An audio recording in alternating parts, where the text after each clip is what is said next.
Today, we're going to make dumpling filling. Yung filling po, meron po ako, hindi ko na napakita yung video ng paghiwa ng repolyo. Maliliit lang po yung repolyo. And then carrots, maliit. Tapos meron po ako minced pork. Yan, pinagsama ko na. And then I slice small ginger like this. Yeah. So, ika-cut lang po natin yung very small cut. Para po hindi siya masyadong obvious. Maliit lang po na ginger, parang dalawang thumb lang po siya na slices. Then, igagayat nyo lang. And then, yan. Hiwain na natin ng fine. Yan, super fine. Tapos, ihahalo na po natin sa ating yan.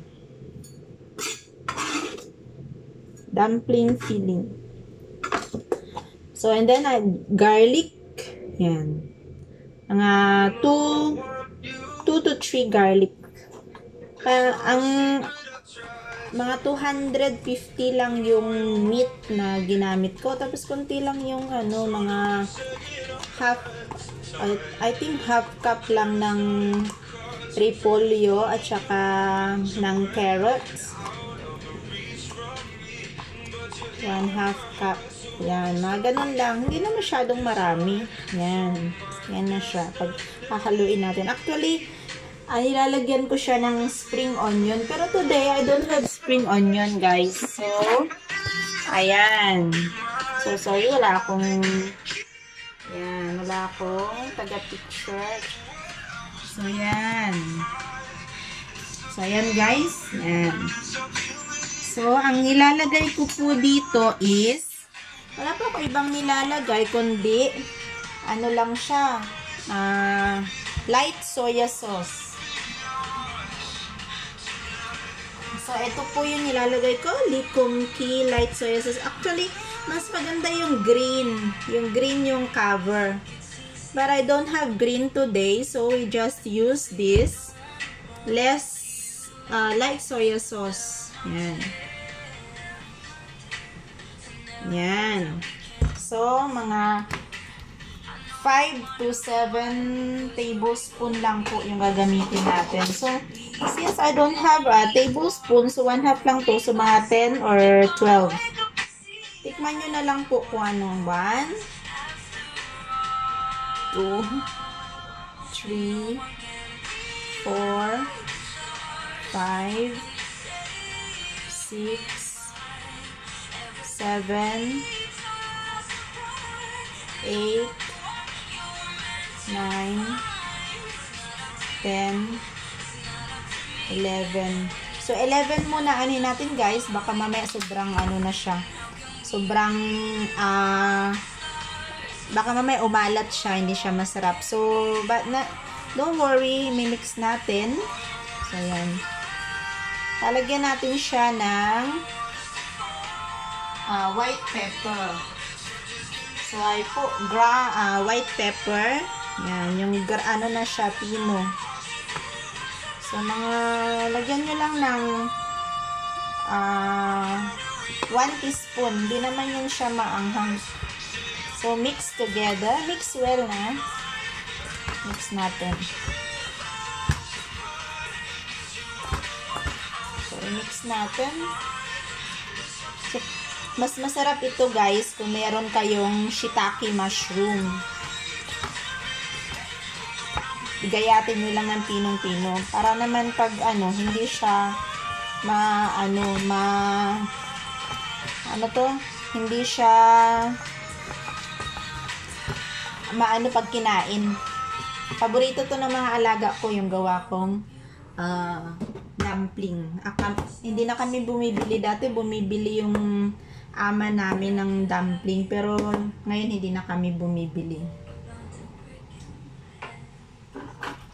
And then, ito yung ganitong teaspoon. Mga 1/2 teaspoon, tablespoon ito. So, lalagyan po natin siya ng cornstarch para po hindi siya matigas. So, lagyan na natin ng 2 Mga 2 tablespoon or 1 1/2 tablespoon na cornstarch. Okay na po yan. And then, lagyan po natin siya ng konting tubig para hindi naman po siya super dry. Mas maganda po yung medyo ano siya, juicy. So, mga 2 tablespoon na tubig, okay na po yan. Yan. Tapos, mix lang po natin. Yan. Paborito po ito ng mga alaga ko kasi yung panganay, ano siya, dumpling lover. So, hindi na kami bumibili. So, or, dagdagan pa natin yung ano. Yan.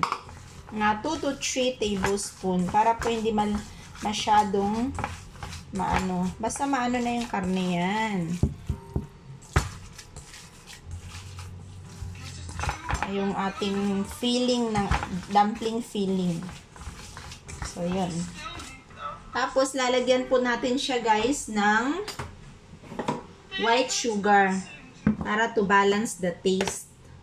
So, mga konti lang, mga 1 teaspoon lang na sugar. Hindi na yan siya tatamis. Iba-balance lang natin yung taste. Ayan. Ayan. Pag feeling nyo guys, dry pa siya. So, yan, dry pa. So, dagdagan natin ng tubig. Konti lang po, konti-konti lang yung ano. Baka kasi masobran kayo sa paglagay ng tubig. So, masyado naman siyang watery. Don't worry, hindi po yan siya magiging watery talaga na ano, kung konti-konti yung tubig. Tatansyahin po natin hanggang sa maganda na yung texture ng inyong karne. So, lalagyan ko rin po yan siya ng sesame oil. Lalagay po tayo ng sesame oil para mabango at masarap. Sesame oil, mga 1 tablespoon lang po ng sesame oil. Yan. 1 tablespoon ng sesame oil. Mas maganda po guys, mas maganda na kayo mismo yung gumawa ng dumpling nyo para alam nyo na malinis.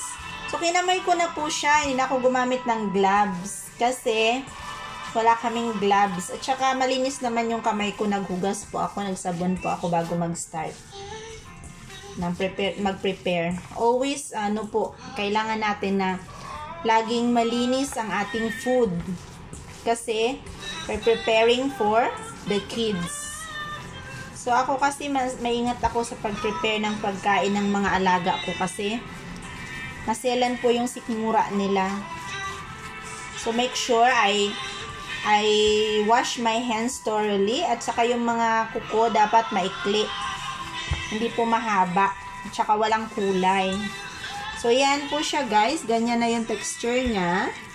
Yan. Yan. Hindi po natin ito siya babalutin kaagad. Let it rest in the fridge for 1 night, overnight, or 2 days at better.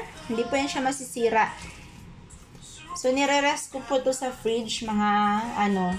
At saka pwede natin to i-keep sa freezer pag hindi natin naubos. So, mga 2, bago ko siya binabalot. Pag nagbalot ako, guys, next time, pag babalutin ko na siya, a-upload ulit ako ng video kung babalutin ko na siya. Para naman, makita nyo kung paano ko siya babalutin. Ha? Yeah. Yeah, okay na po yan, guys. Yan na. Okay na yung taste niya. Pero mas maganda po kung meron kayong onion oil, lagyan nyo. Mas masarap. So, meron akong oil dito. So, lalagyan ko konti. Yan, lagyan ko rin ng oil na konti. So, mga yan, 1/2 teaspoon lang po ng onion oil.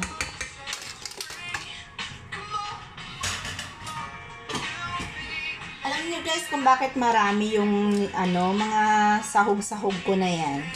Kasi mas masarap po siya kung maraming kayong nilalagay na pangpasarap. Tsaka mas kasi kids, alam niyo yung kids na sila sa masasarap na pagkain. So I'm sure talaga masarap to. I-try niyo. Yeah. Matagal na namin ito maubos kasi yung mga kids, siguro mga 3 times namin itong niluluto. 2 lang naman po kasi yung alaga ko. So, plus yung amo ko, na lalaki at babae, hindi naman sila ganun yung mga kids lang yung talaga kumain. So, mas masarap, gaya ng sabi ko kanina, mas masarap siya pag merong spring onion. So, i-try nyo guys. Basta gamitin nyo po itong likumki. Ito lang po nilalagay ko. Hindi po ako naglalagay ng salt or mga magic sarap, mga ganyan. Hindi po. Ito lang po. Light soya sauce. Mas masarap, sabi ko, yung kulay green yung takip. Kasi reduce salt po yun siya. So, yun lang guys. I hope you enjoy. I-try nyo po. And I'm sure na magugustuhan nyo.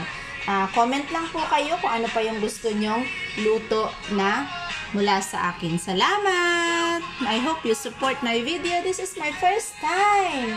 Kasi gustong-gusto to ng mga amo ko. Tapos yung ama ko gustong-gusto niya rin. Lalo na pag may mga occasion, gumagawa ako ng ganito, steam or fried. Mas better kung ipa-fry. Thank you! Till next time!